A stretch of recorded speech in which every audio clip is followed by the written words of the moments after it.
Hey, how's it going? Hope everyone's having a good one. Not sure if you can see the skunks in the background. Wait, no, those aren't skunks. Those are penguins. That's pretty cool. They're on sand and not snow. One of my favorite animals. Walking on sand? Not sliding on ice? Yes, it's also confusing to me.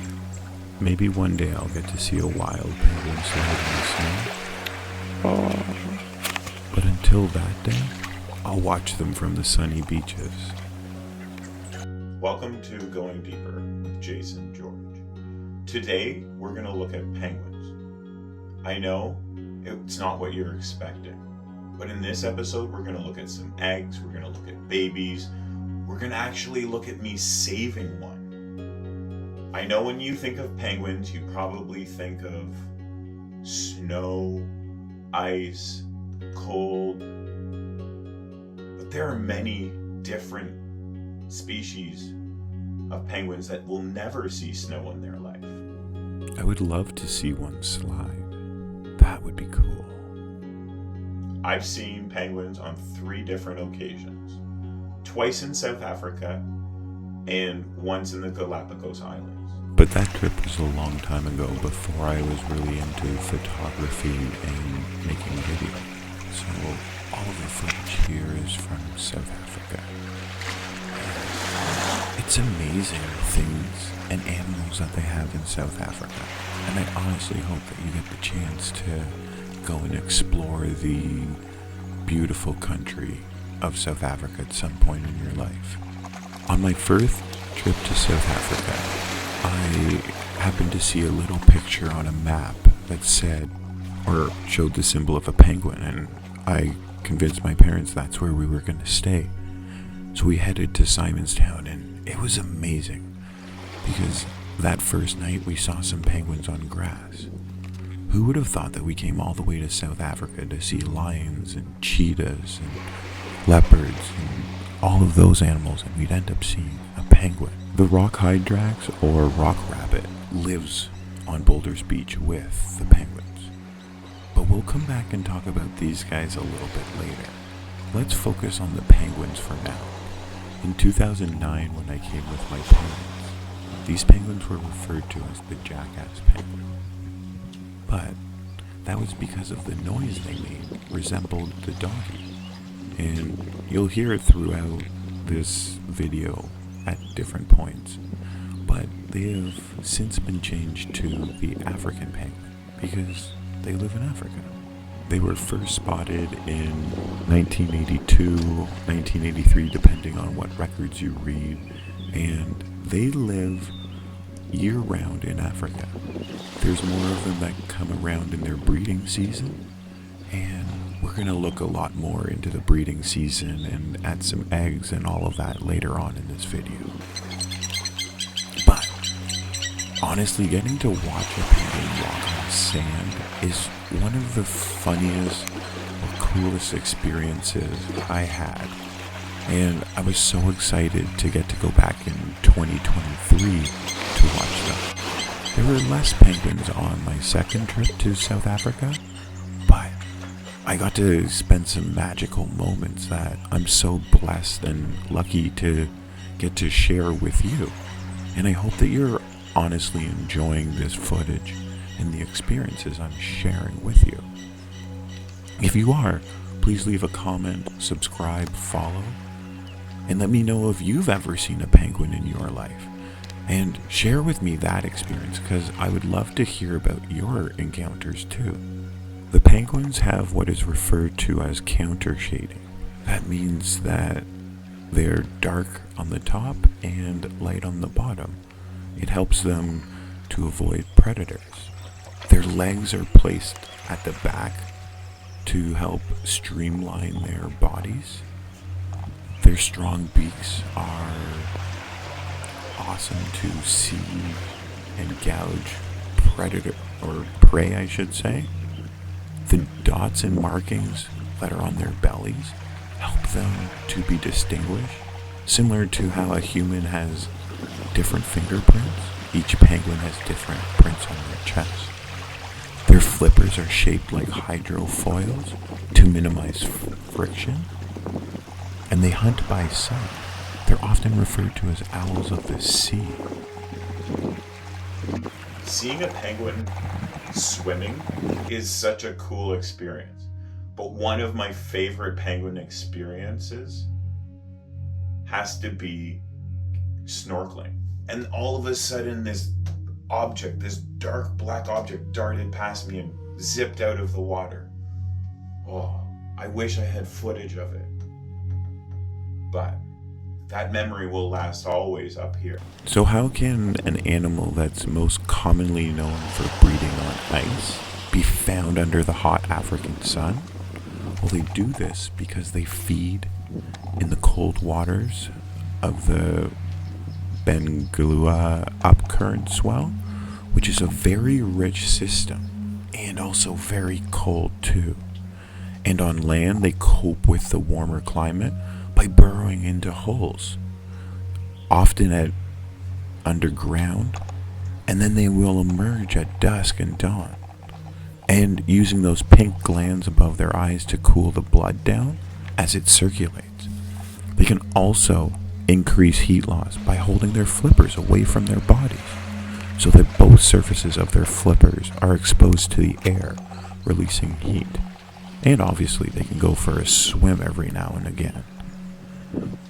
African penguins don't have feathers on their legs and have bare patches on their feet, where excess heat can also be lost. At Boulders Beach currently in 2023, there's sort of two sections that you can see the penguins at. One's like the main section with the shop, and that's where more penguins are. But there's a second section that you can go, and you can have these more potentially intimate moments. And if you're lucky, you'll find a penguin, maybe 4 penguins, maybe more, that are just roaming around, and you might get that opportunity to see one up close. And my favorite thing that you can see is a penguin in grass, right? Because that is probably the most confusing thing. It's not seeing a penguin on snow that's confusing. It's when you see a penguin in grass. Like, everything I know from a kid is saying, that can't be a penguin. It's a skunk. It's something else. But no, there are a whole bunch of different colonies of penguins that live nowhere close to snow. And that's part of the reason for this video, and also the book I'm working on. Every once in a while, when you're out in the forest or on the beach looking at an animal, you have an experience that stands out to you and you wonder what was going on. Well, for me, it was this one with this penguin. And he was hanging out, and he would walk along this path and then crawl underneath that gap, and then he would look underneath it and come out and do this whole loop. He did it like 2 or 3 times, and I'm wondering what he was doing. Did he have like a scratch on his back that he was trying to get, or was there something in the distance that I didn't notice? Like, what is the reason behind this? Does anybody know? Can someone please answer in the comments if they do? The penguins being on sand means that it's easier to track them, and you can observe their footprints a little bit easier. Here you can see that they're about the size of a golf ball, and if they're heading to the water, they're going to put a little bit more pressure into their toes. You don't just look in the sand for the penguins, you need to look up on the cliffs. And I then spotted some in the distance. But on the cliffs, there were those rock high-ranks. They are the closest skeletal relative to the elephant. Yeah, they're pretty cool. But let's be honest, they're probably not as cool as the penguin, or not to me. And I saw that group in the distance, and as I was trying to figure out how to get there, I spotted this one penguin that was going up into the grass, and again, a penguin in grass is amazing to me, so I just sat back and watched it. And as it was going up, I noticed another one coming down, so I just bunkered down in place and watched what was going to happen. And the penguin just enjoyed the view, and then it walked right towards me. It was so cool. Didn't care about me. I lost it for a second there, but then it just headed out to the water. And that's because they mate for life and they take turns taking care of the eggs. So one will sit with the juveniles or the egg, and then the other one goes out and fishes. Yes, first they have to stretch and try to figure out where the good food is. But they take turns taking care of the egg and the babies. From observing penguins, I honestly don't believe that they're really good at directions. It seems like they're not really sure where they're gonna go, and that probably explains why I actually got the opportunity to save a penguin later on in my second trip. Normally you're not supposed to touch a penguin, but we were trying to save it and help it, so I actually got to touch a penguin because they can actually be fairly aggressive. But you can see this penguin seems to be quite lost and confused on where to go. Eventually, he or she does figure out where it's going. But because they get so confused, sometimes they take naps in some really odd places. So, South Africa actually has some of my favorite signs. Here you can see us driving to go snorkel with sharks and see one of my all-time favorite signs. Imagine driving and having to avoid a penguin. Oh, but something that is very scary is that a penguin might actually take a nap underneath your wheel. So you have to actually check to make sure. And yes, you do need to check all 4 tires. And just like people, as I walked to the other part of the park to get in, the penguin was walking in. Like honestly, I went right through the gate. But on the walk from one side to the other, that is actually where some of the best experiences were. I'm pretty sure these two are actually in the process of mating. And that leads us into baby penguins. So penguins start out really small and fluffy, and as they grow, they lose their fur, and the parents start to teach them all kinds of skills. The courtship process normally lasts about 3 weeks. The male penguins are the first ashore, and then the females follow about 4 days later. Usually it's the same pairs returning to the previous year's nest sites. The pair will construct their nest using various things like pebbles, bones, seaweed, wood. Here are some man-made ones to try to help the breeding process. Penguins will start breeding at approximately 4 years of age and normally lay about 2. This is what a normal nest would look like. Nests are normally open to the air and are hollowed out so that they can get in there. Incubation normally lasts about 38 to 42 days, and it's shared by both males and females. Here you can see 2 sort of in part of a mating ritual and getting ready to change their nest. Nest construction is actually really important. Although some are laying on the ground, those ones are probably young juveniles for the most part, or ones that aren't breeding. The ones on the little leaf piles, those ones are breeding. And you do have to build a nest, whether you're on the shore or in the forest.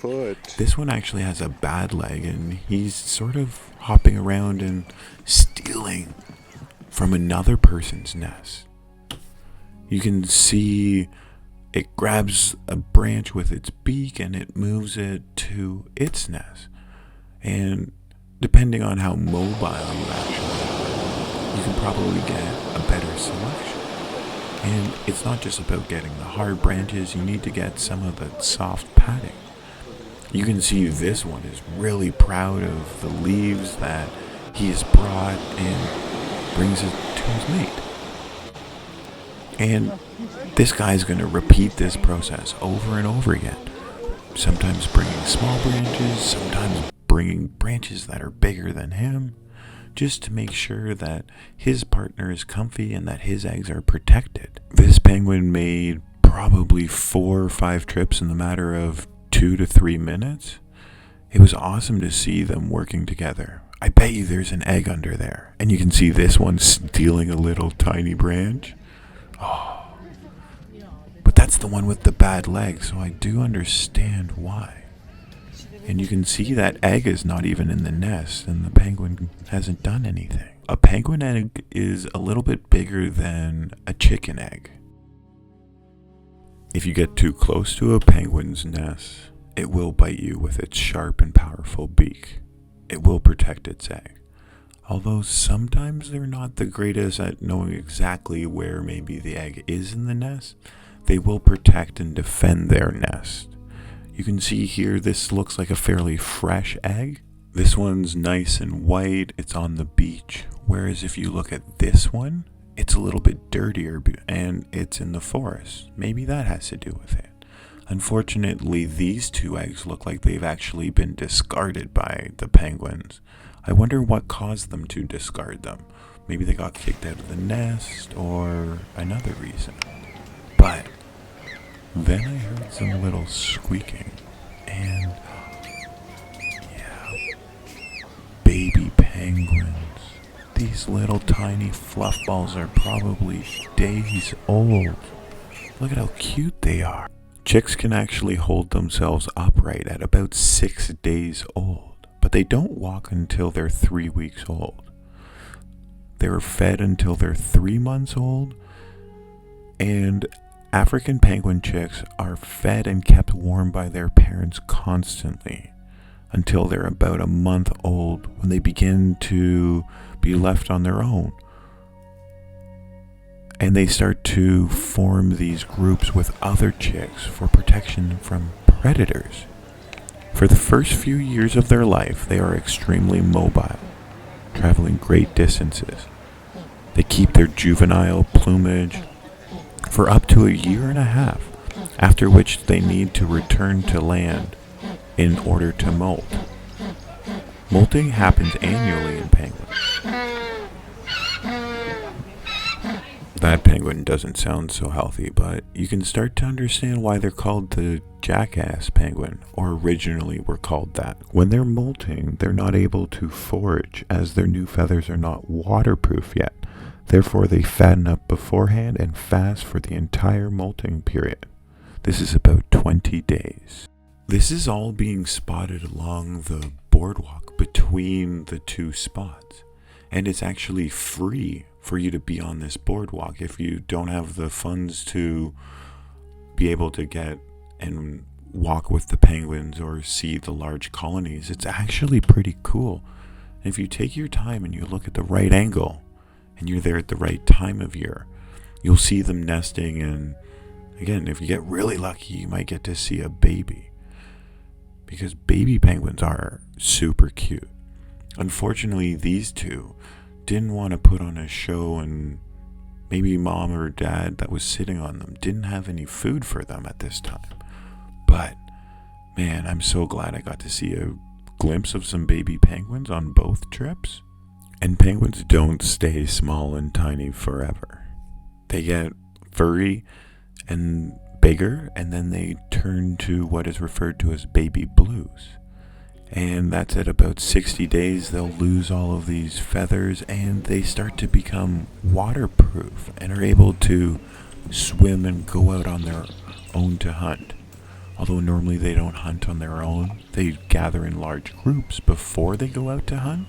Luckily, there are many things in place to try to help these penguins, as their numbers have peaked in 2005 at just under 4,000.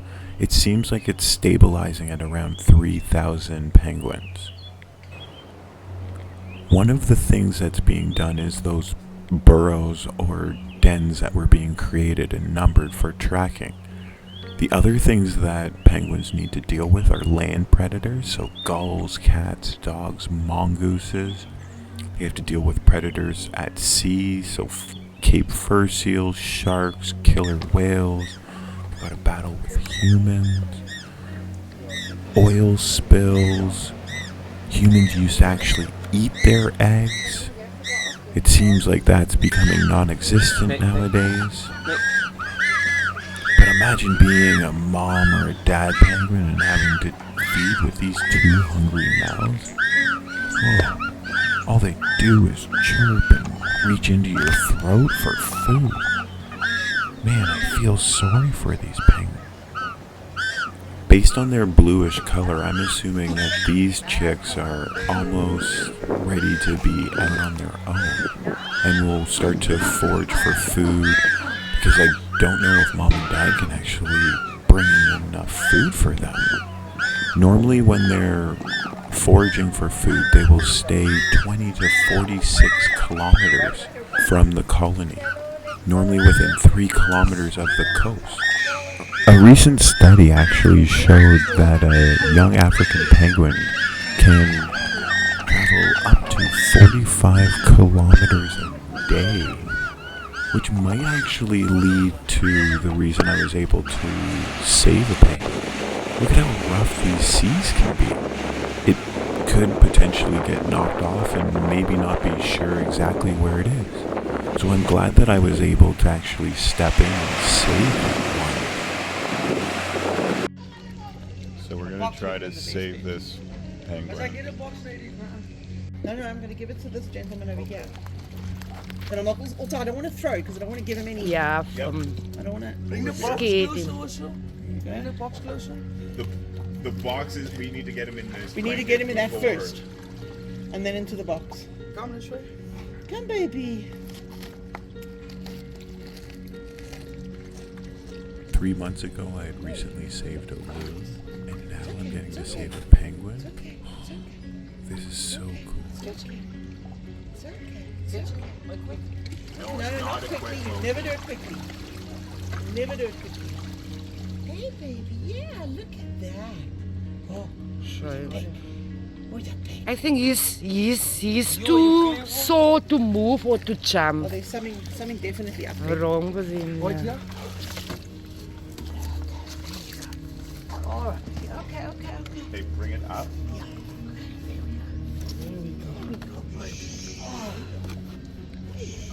Sorry, your thing got a little bit wet. We safely wrapped up the penguin, and we called the local wildlife people, and they came and they checked him out, and they actually released him at Boulders, so he should be happy and healthy. And that was such an amazing experience. And what's really funny is I had been sitting at my hotel lobby just playing on my phone when I decided to go for a walk. And this lady actually slammed or shut the door literally in my face. I've never had that happen to me. And I was like, what? She's like, I've got to go save a penguin. I was like, okay. And I followed her. And then maybe the coolest experience of the trip, maybe, getting to save a penguin happened. So this is a great example of seeing how the penguin's markings are very different. You can see here the one that's about to jump has a very unique pattern, and it might actually be my favorite penguin that I saw. I don't know, there's something about the dark colors and whatever that I just really love this penguin. I am sorry that I don't have any underwater footage of penguins for you, but I do think I was able to capture some pretty cool footage and share it with you. What was your favorite footage or memory that I shared or talked about? I know that these penguins have a different set of difficulties than the ones that live in the Antarctic, but if you ask me, I think these ones seem to have the right idea, hanging out in the sun and the warmth, using the water to cool them down instead of hanging out in the snow all day. I don't know. Seems like an easy decision to me if I were a penguin where I'd want to live. Where would you choose to live? Although I do hope one day I get to see the penguins in snow. I'm pretty glad I got to see penguins in grass and swimming around. I wonder when my next time is that I'll get to see a penguin. Will it be a warm place? Will it be a cold place? Who knows? I hope it's in a new country. Just here, chilling with the penguins. Man, they're so cute. Getting to save that penguin and squeeze it and know that it got to safety was such an awesome experience. Man, these things look so funny when they're laying as a group together. I know it's for protection and they're just chilling in the sun, getting some warmth and maybe even cooling down a bit. We're getting ready to go out. Who knows? Either way, I love watching penguins, and honestly, it was one of the best days spent while I was in Africa. I met some amazing people that day. I got to have some awesome experiences with penguins, and I do truly hope that you've enjoyed this journey through my experiences and moments with the South African penguin. Until next time, though, stay safe, have fun, and please keep enjoying the wildlife. Like, share, subscribe.